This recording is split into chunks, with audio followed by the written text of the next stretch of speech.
Have you ever met a person that seems to be good at everything? The brain that's also gifted athletically, or the gearhead that's also a skilled cook? I'm reminded of my seminary preaching professor, Abe Kuravilla, who was a trained and active podiatrist, but also well-read and well-published in hermeneutics and biblical studies, as well as being an incredibly gifted preacher. From the biblical record, this is how I imagine the prophet Amos.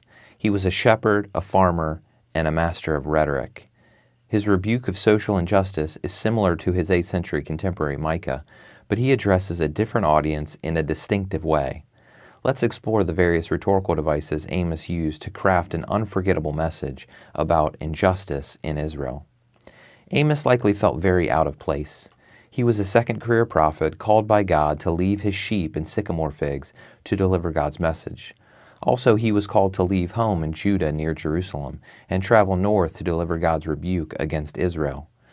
Because Israel viewed its election, its special relationship with God, as an excuse for disobedience rather than an incentive for obedience, specifically in their relationships with one another, Amos warned of God's imminent, inescapable judgment with only a small glimmer of hope for future restoration. In the first 2 chapters, Amos delivers oracles of judgment against Israel's neighbors, from Syria and Tyre and Philistia to the nations of the Transjordan, Ammon, Moab, and Edom. He even includes Israel's brothers to the south in Judah. In each case, Amos focuses on their crimes against humanity, excessive violence, slave trade, oppression, and their inhumane treatment of the underclassed. But if Amos's message is for the people of Israel, why does he begin with oracles against these other nations? He uses these oracles to lure his audience in to listen to his message before he drops God's hammer of rebuke on them.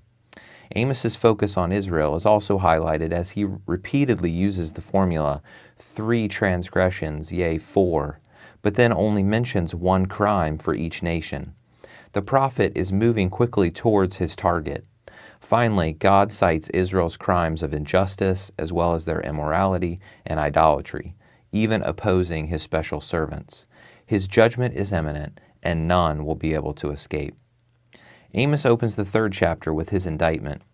You only have I known of all the families of the earth, therefore I will punish you for all your iniquities. What does he mean? Doesn't God know everyone? Yes, but God has a special relationship with Israel. He bought them and brought them out of the land of Egypt. They have been using their special relationship as an excuse for disobedience. But God views their election as a responsibility, and now as a reason for punishment. Their injustice exceeds even the surrounding pagan nations. For their injustice and idolatry, God proclaims that the oppressors will soon be oppressed, and the plunderers will be plundered. Only a small remnant will survive, like the piece of a sheep's ear or the corner of a couch. In chapter 4, Amos uses satire to rebuke the people of Israel. He addresses the wealthy women as cows.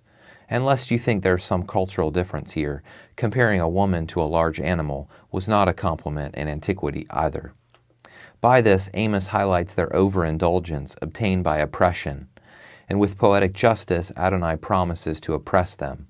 Until Israel rejects their injustice, God will reject their empty ritual offerings as sin. In accord with his covenant curses, God brought judgment on Israel, but they still have not returned to him. He ends with a scary message: prepare to meet your God. God's judgment is not over. In chapters 5 and 6, Amos sings a funeral dirge for Israel, lamenting the death of the nation before it ever happens.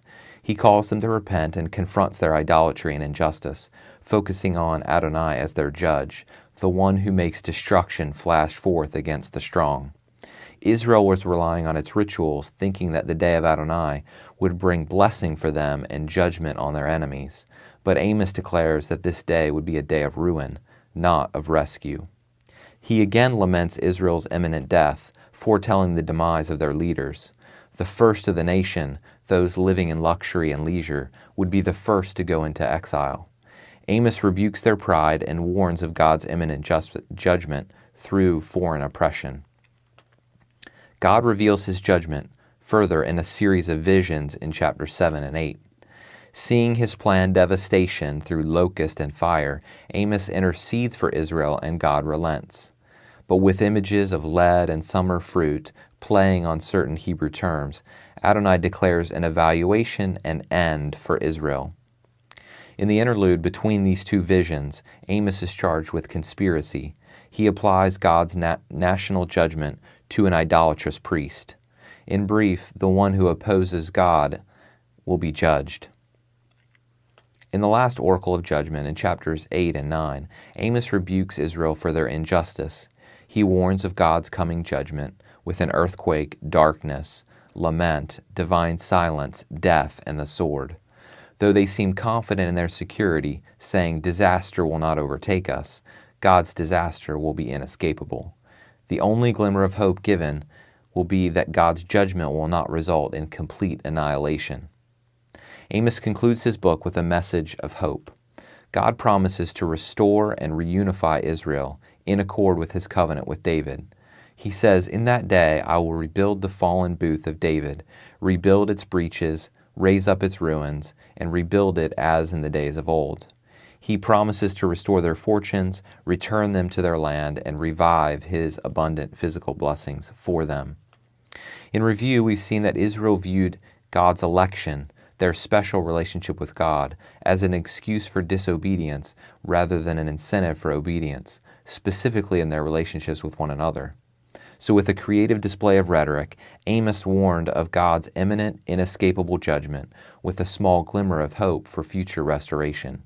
Amos stresses the vital connection between one's relationship with God and his or her relationship with one another.